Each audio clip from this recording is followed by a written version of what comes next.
जय भारती। नमस्कार। आज हम लोग नालंदा, चाणक्य और पाल साम्राज्य की भूमि जो आज का बिहार और बंगाल है, उसकी स्थिति ऐसी क्यों हो गई, आज हम लोग इसी विषय पर चर्चा करेंगे। तो सर्वप्रथम हमें समझना है कि जिस भूमि ने संसार को ज्ञान दिया, साम्राज्य दिए, धर्म दिए और विश्व के महानतम विश्वविद्यालय दिए, जो भूमि महात्मा बुद्ध की भूमि थी, भगवान महावीर की भूमि थी, गुरु गोविंद सिंह की जन्मभूमि थी, चाणक्य की भूमि थी, चंद्रगुप्त मौर्य, अशोक की भूमि थी, गुप्त साम्राज्य की भूमि थी, पाल वंश की भूमि थी, वीर कुंवर सिंह, राजेंद्र प्रसाद, सुभाष चंद्र बोस, ऐसे इन विभूतियों की जो भूमि रही बिहार और बंगाल, वो भूमि जिसने विश्व को दिशा दी, वही भूमि आज पलायन और गरीबी के प्रतीक के रूप में जानी जा रही है। तो ऐसा क्यों है? तो इसी विषय पर हम लोग इस बात को समझेंगे। तो पहला है कि यहाँ पे 5 बड़े विश्वविद्यालय थे, जिसका जिक्र जो है हुएंसांग और इत्सिंग ने अपने यात्रा वृत्तांतों में किया है। बिहार और गौड़ प्रदेश, जो आज का मालदा और बांग्लादेश का जो पूरा गौड़ प्रदेश है, उस एरिया में नालंदा विश्वविद्यालय जो आज के नालंदा में है, उदयंतपुरी विश्वविद्यालय जो आज के नालंदा में है, विक्रमशिला जो आज के भागलपुर में है, सोमपुर महाविद्यालय ये गौड़ प्रदेश में है, और जगदल विश्वविद्यालय ये भी वही गौड़ प्रदेश में है। ये जो पाल वंश के राजाओं ने इन सारे संस्थाओं का संरक्षण किया, इन्हें बढ़ाया,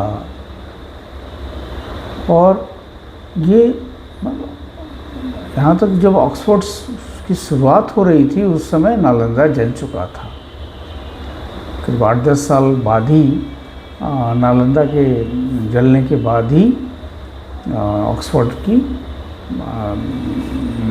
स्थापना रखी गई। दूसरा जो विषय है इसमें, जो दूसरा पॉइंट है, वो देखिए, बिहार जो था वो सनातन का मजबूत प्रतीक था। यहाँ पर सीता माँ की जो धरती है यहीं थी, और मैत्री और गार्गी का जो कर्मस्थल है वो भी यहीं है। अष्टावक्र सबका यही भूमि था। बोधगया में भगवान बुद्ध का कर्म भूमि है। वैशाली और कुंडलपुर ये भगवान महावीर की भूमि है, और पटना साहिब तो श्री गुरु गोविंद सिंह जी की है। तो अब इन महान पुण्यात्माओं की जो भूमि है, इसका साक्ष्य तो पूरा विश्व ही जानता है। तीसरा अध्याय है कि चाणक्य, मौर्य और गुप्त साम्राज्य की जो समृद्धि है, ये तो समस्त जग जाहिर है पूरे विश्व में, कि चाणक्य ने कैसे चंद्रगुप्त मौर्य को तैयार किया, और फिर कैसे मगध ने जो यूनान के जो सिकंदर या अलेक्जेंडर जो आए, उससे कैसे लोहा लिया गया, पूरे ग्रीक को परास्त होकर जाना पड़ा। उसी तरीके से अशोक का शासन कितना विशाल था, कि यहाँ तक कहा जाता है कि अफ्रीका तक में उन्होंने मतलब अपना विस्तार किया। समुद्रगुप्त और चंद्रगुप्त का जो गुप्त वंश में जो स्वर्णिम काल कहलाता है वो बिहार की भूमि थी। इसके विषय में भी काफ़ी कुछ इतिहास में लिखा गया है। ये तो अंग्रेज़ों के आने की पहले की बात है। अब जब अंग्रेज़ यहाँ आए तो करीब करीब भारत जो था वो 24% जो था पूरे विश्व का कि जो अर्थव्यवस्था है उसका ये प्रतिनिधित्व करता था, और उसमें बंगाल और बिहार सबसे धनी क्षेत्र माने जाते थे। पांचवा जो है यह है पलासी और जो लूट की शुरुआत हुई। 1857 में पलासी का युद्ध हुआ और उसके बाद फिर बक्सर का युद्ध हुआ और उन्हें 1765 तक अंग्रेज़ों को दीवानी अधिकार मिल गए। यहाँ तक कि ब्रिटिश संसद में वॉरेन हास्टिंग के विरुद्ध में जब महायोग चल रहा था उसने उसमें बताया था कि उसने कैसे भारत में इतना लूटा। तो उसी समय एडमंड बर्क ने कहा था कि जो भारत में अंग्रेज़ों को लाभ हो रहा है वो भारत की हानि पर आधारित है। इसी विषय पे इकोनॉमिक हिस्ट्री ऑफ इंडिया में जो आर.सी. दत्त ने लिखा है, साथ में दादा भाई नौरोजी ने भी अपनी पुस्तक में इस विषय का के बारे में उल्लेख किया गया है। जो छठा है कि शिक्षा व्यवस्था का कैसे विनाश किया गया। तो धर्मपाल जी अपने पुस्तक में द ब्यूटीफुल ट्री में लिखते हैं कि अंग्रेज़ों के आने के पहले गांव-गांव में पाठशालाएं थी। मतलब हजारों गांव-गांव में पढ़ाई का ये था और सभी वर्गों के लोग पढ़े हुए थे।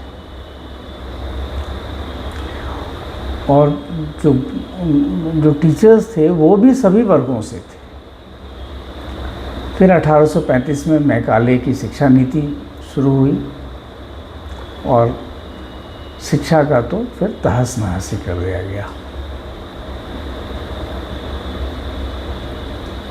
उसके बाद आप 12 बड़े बड़े, ये जो 7वां है, 12 बड़े बड़े अकाल अंग्रेज़ों के समय आए या लाए गए, परंतु अंग्रेज़ों ने कर कमी नहीं की।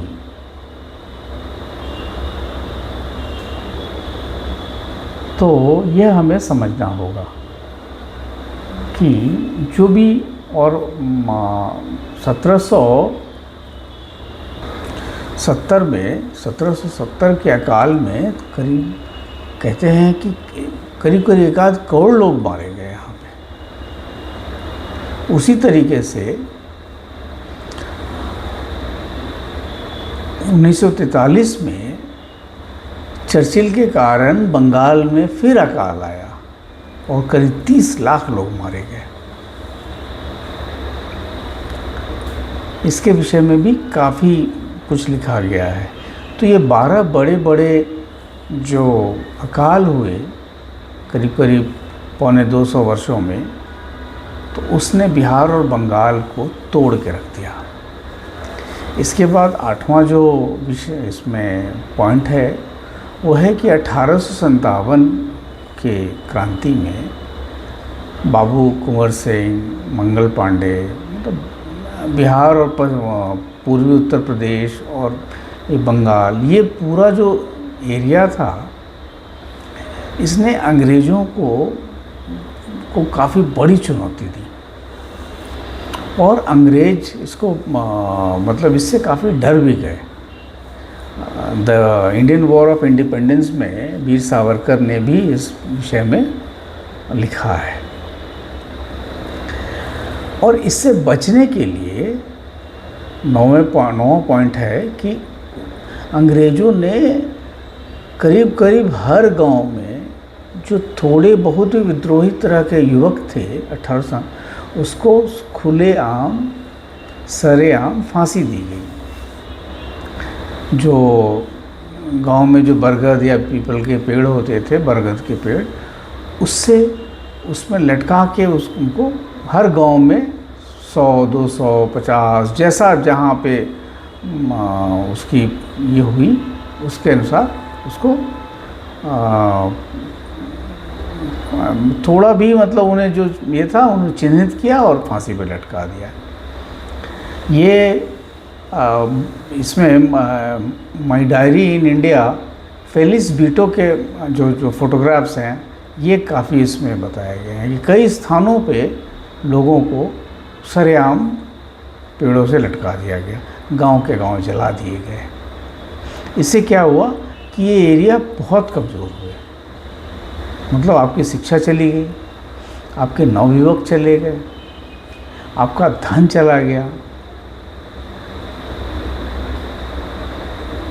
और इतना ही नहीं, यहाँ के लोग इतने गरीब हो गए कि वो गिरमिटिया मजदूर बन के फिजी, सूरीनाम, गयाना, मॉरिशस ये सारी जगह भेजे गए। इसके विषय में भी काफ़ी लिखा पढ़ा गया है और ये तो दिख भी रहा है कि वहाँ के लोग अभी भी भोजपुरी में मतलब अभी भी वहाँ पे है, गयाना और सूरीनाम और मॉरिशस में। 11वां पॉइंट है कि 1857 के बाद मतलब एक तो युवकों को जलाया, फिर गरीब तो हो ही गए थे अकाल की वजह से, शिक्षा भी समाप्ति कर दिया गया, तो फिर उन्होंने फूट डालो राज करो की नीति में सर हर्बर्ट रिजले इसने क्या किया कि भारतीयों को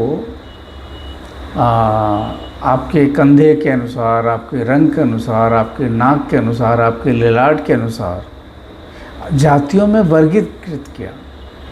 हम वर्ण व्यवस्था पे थे, तो ये जो जाति शब्द है, जो कास्ट वर्ड है, ये पुर्तगाली शब्द है। ये पोर्चुगल में कास्ट था, भारत में तो कास्ट था नहीं, हम तो वर्ण व्यवस्था वाले थे। तो इन्होंने फिर हमारे को 4000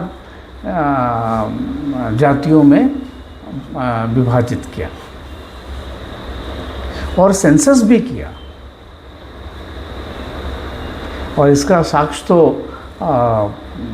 जो सेंसस के जो डिटेल्स हैं वो हैं। कुछ पुस्तकें भी हैं जैसे caste of mind Nicholas Dirks की।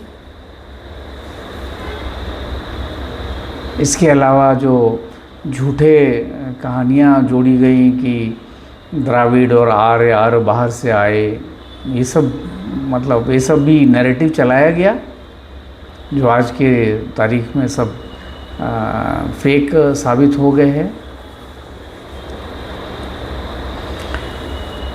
तो 1943 में फिर 12वां जो पॉइंट हुआ कि जो चर्चिल था सेकेंड वर्ल्ड वॉर में, उसने अन्न जो है वो रिज़र्व किया सैनिकों के लिए, और इस कारण से आर्टिफिशियल कृत्रिम रूप से अकाल लाया गया बंगाल में, जिससे 30 लाख लोग मारे गए।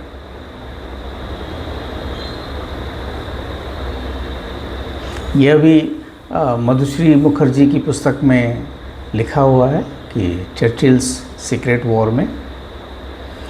अब आते हैं 1947 के बाद। 1947 के बाद बिहार बंगाल में खनिज बहुत था, तो सिंगल फ्रेट का कानून लाया गया।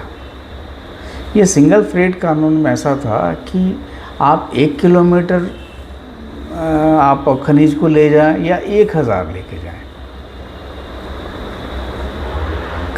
भाड़ा उतना ही लगेगा। तो फिर ये जो उद्योग थे इस एरिया में, जो भी बचे खुचे रह गए थे, ये धीरे धीरे सब महाराष्ट्र, गुजरात, तमिलनाडु मतलब दूसरे राज्यों में चले गए।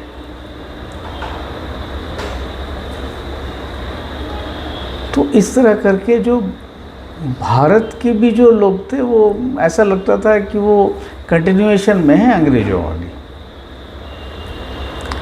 इसके बाद जो 14वां पॉइंट है कि इसके बाद जो खेल स्टार्ट हुआ वो है राजनीति और पलायन का, कि राजनीति, जातीय राजनीति में इस एरिया को डाल दिया गया, अगड़ा बना पिछड़ा।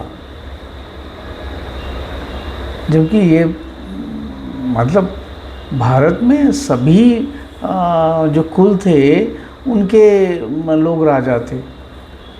सुहेलदेव पासी समाज के राजा थे, मौर्य समाज के राजा थे, लोधी समाज के राजा थे, गुर्जर समाज के राजा थे, चर्मकार समाज के राजा थे, डोम समाज के राजा थे, सभी समाज के राजा थे।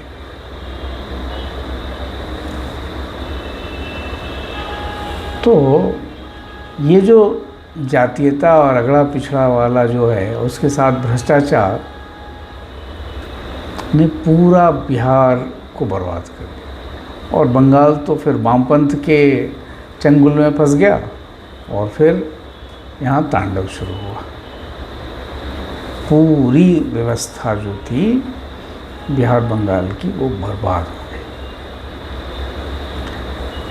तो आज भी ये जगह जो है, जिसको आप मनी ऑर्डर इकॉनमी कहते हैं, कि बच्चे बाहर रहते हैं और पैसा भेजते हैं तो माता पिता खाना खाते हैं। और शायद इसीलिए सरकारी नौकरी पे इतना जोर है यहाँ पर। तो अब यही है विडंबना। देखिए कि जिस भूमि ने पूरे विश्व को पढ़ाया, आज वो अनपढ़ है। साक्षरता दर तो बिहार की बहुत ही कम है। जिसने पूरे विश्व को राजपाट करना सिखाया, वो पलायन के लिए मजबूर है।